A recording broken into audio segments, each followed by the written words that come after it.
What's up, guys? Your boy, Coach Anthony.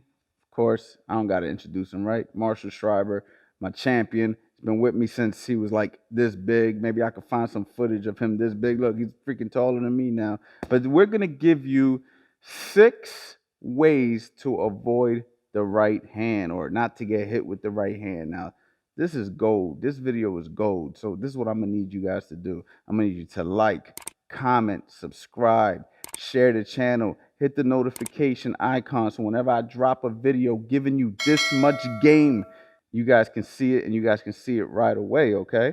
And also, the very last tip that I'm going to give you is gold. I mean, a nugget that you're going to have to grab, put in your pocket, and go run with it. You know what I'm saying? Because this is going to stick with you for the rest of your boxing journey. So make sure you stick around to the end of the video. All right, let's get started.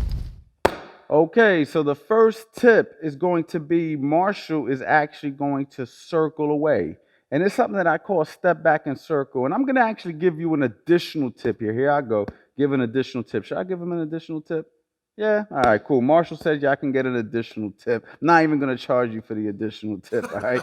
But anyway, we're in our stance. And it's going to be simply stepping back and circling away. Now, I want you to do it slow like how we was doing it before, and you were kind of doing it broken up into 2 pieces where it didn't feel natural to you. So step back and then circle, right? And that's what it sounds like when you say step back, circle. But when you actually step back, circle, you're doing it fluently, right? You're doing it in a fluent motion, so to speak. So Marshall is just going to step back and circle. Okay, and as you can see, he did it nice. Do it again. And then you even got to pause. Just flow through. Boom. Perfect. Okay. Now, the reason why that's so effective is because when he's in his stance and I decide to throw a right hand, when he circles to his right, he's taking away that right hand, as you can see. Another reason why I say step back and not just circle the right hand, just without stepping back. As you can see, he clears it, and that's a beautiful thing. Come back. Now, this is the additional bonus tip, okay? But now clear it again. He's still got to deal with a left hook, right? So in order for him to not have to worry about that left hook, he takes that step back and he takes both away, okay? So if we're boxing and he's being nice and sharp and I'm looking to throw that right hand, he's out of there, okay? Nice and safe. He's not really in no great positions to do any countering unless he stops and pops, and that's something else that we're going to talk about later on. But for right now, stepping back, circling is probably the safest and your best bet to avoid the right hand. Okay, this one is actually going to be one that's very common. It's going to be slipping the right hand. So get into a stance. I'm just going to be right here. Marshall has made the decision now. He's not stepping back no more. He's not worried about circling. He already got my timing. He already kind of understands where I'm at. You're in your stance, hands up. I throw the right hand in. Whoop, he just slips it. Now, notice when he slips, okay, come over here. When he slips that right hand, it's drop your hand real quick. All right, now look, you can see my hand is almost grazing him. Like he's that close. Bring your hands up now. He's that close. If I bring my hand back, you can see that I just miss him. He's not way over there where he's out of position, right? He literally wants me to just miss him because what he's going to do is be in position for other shots, other counters. We're not going to talk about that. No more free tips for today, but he's got a bunch of options from this position, okay? So he's here. I'm going to go ahead, throw that right hand in. Whoop! There you go. He's going to slip the right hand. And of course, we like to roll out after just so he can be back in position. And now from right there, he can be right back at his starting point. We'll talk more about that in the future, but slipping the right hand is tip number 2. Okay, now bouncing off the last tip, now we got tip number 3, and this is going to be rolling under the right hand, okay?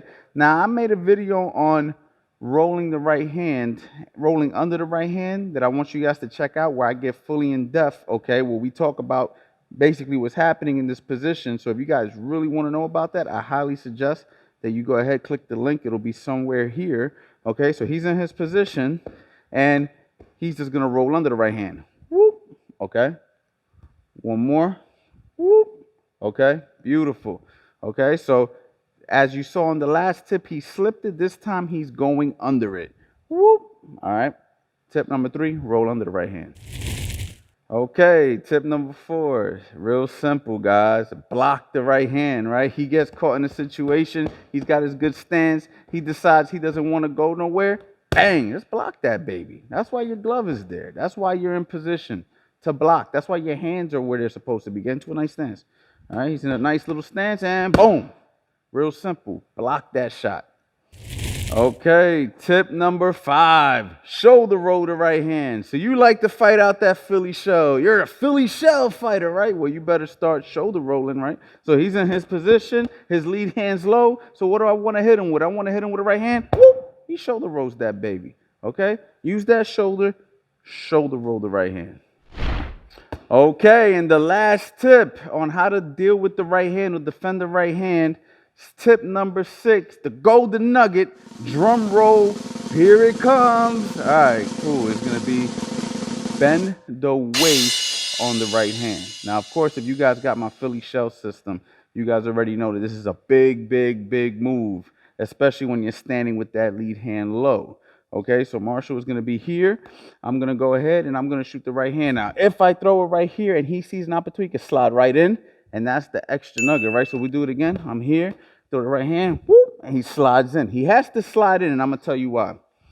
If I throw this here and he stays here and he doesn't slide in, he's now vulnerable for other shots. So when he's here, he has actually more than one option. The first option could be simply circle. So after he slips that shot, and gets the hell out of there. Okay, that's the first thing.